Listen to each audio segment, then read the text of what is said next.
1 million Iraqis were killed in the long period of economic sanctions and siege, where barbarians in smart suits in New York, in the Security Council, would routinely, with their pens, deny essential medical equipment, oftentimes medicines, sometimes food, but almost everything else.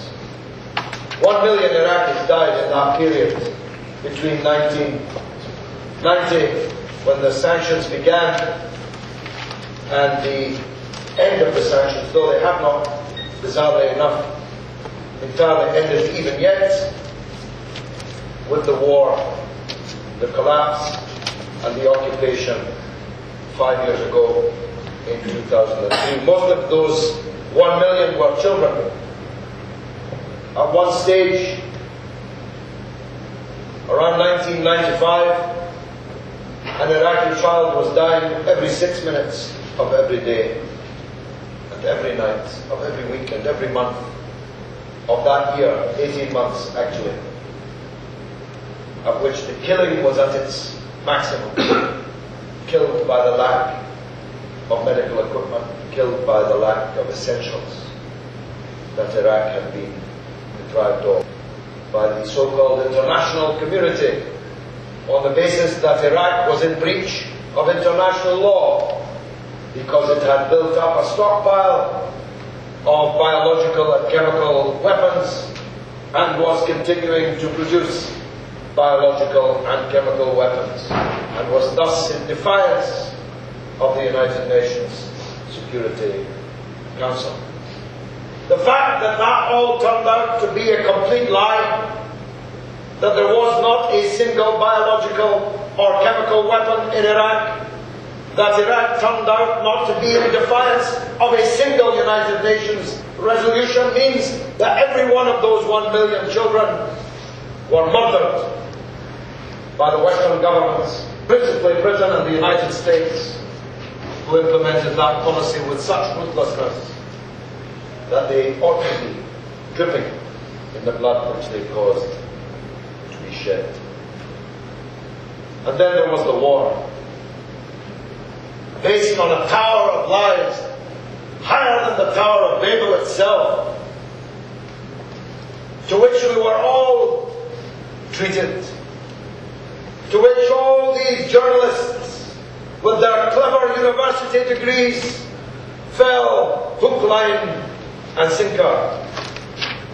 All those commentators who would treat spokespeople for the anti-war movement as if we were mad or bad when we said the reasons for this war are a lie.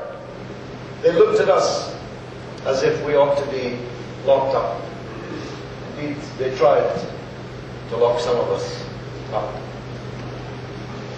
The Sun began a private prosecution of me for treason, lamenting in its columns that it was no longer possible to hang traitors in Britain.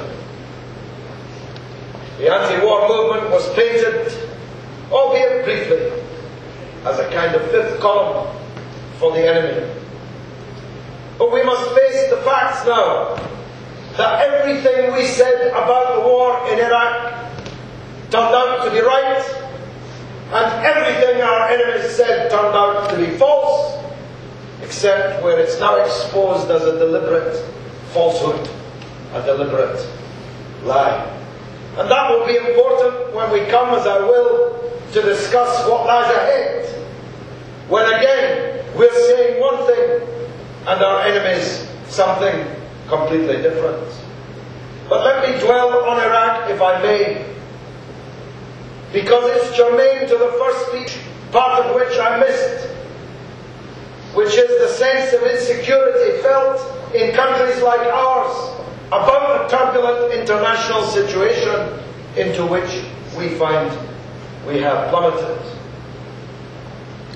Because not only did 1 million Iraqis get killed by sanctions, another 1 million have been killed in the war and occupation which has followed. That's 2 million dead Iraqis out of 22 million. That's nearly 10% of all Iraqis have been killed by us in the last less than 20 years. 10% of the population of Britain would be 6 million British people. Put this in your heads for perspective. What would be the attitude of British people if other countries had killed 6 million British people in less than 20 years? How much hatred would we feel towards those who had sown this swamp of blood and suffering that Haidar described so powerfully? But it doesn't end there. Not just 2 million dead, 2 million now as refugees, living and begging on the streets, I'm sorry to say, of Jordan, of Syria, and many other places now. I meet Iraqis all over the world, living out lives of exile, bitterly nursing the wrath, the tears coming easily to them when they meet me and we exchange our memories of Baghdad. Of Baghdad, where 1,000 years ago the greatest library the world had ever seen stood. Baghdad, where algebra was first taught, where the alphabet was first written down, where paper was used first as a medium of communication on the earth. Baghdad, where agriculture was first planted, where laws were first codified, which had this great library when my ancestors were painting their faces blue and living in the forest, has been shattered into 100 pieces, its people slaughtered and scattered by the imbecile George W. Bush, who's coming to London for one last photo call with the even more stupid Gordon Brown a week on Sunday in London. Does Gordon Brown have trouble on his plate? Is this Gordon Brown not in enough trouble? He needs one more bow with George W. Bush, the most hated man on the planet.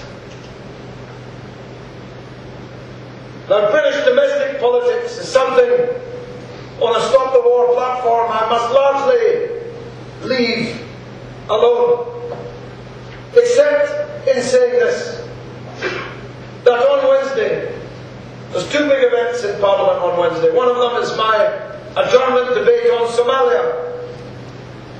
Another war against another Muslim country in which Britain and the United States are deeply embroiled. In this case, they've sent the Ethiopian army. They've given it money and given it weapons and occupied their neighbours. While if you saw the news last night, the Ethiopian children are again dying of starvation in famine.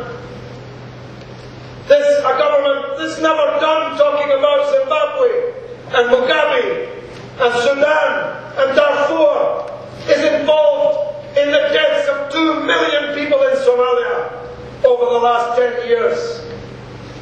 A carnage which is about to get worse. So if you've got the Parliament channel, you can catch that adjournment debate that I have secured on that subject on Wednesday. But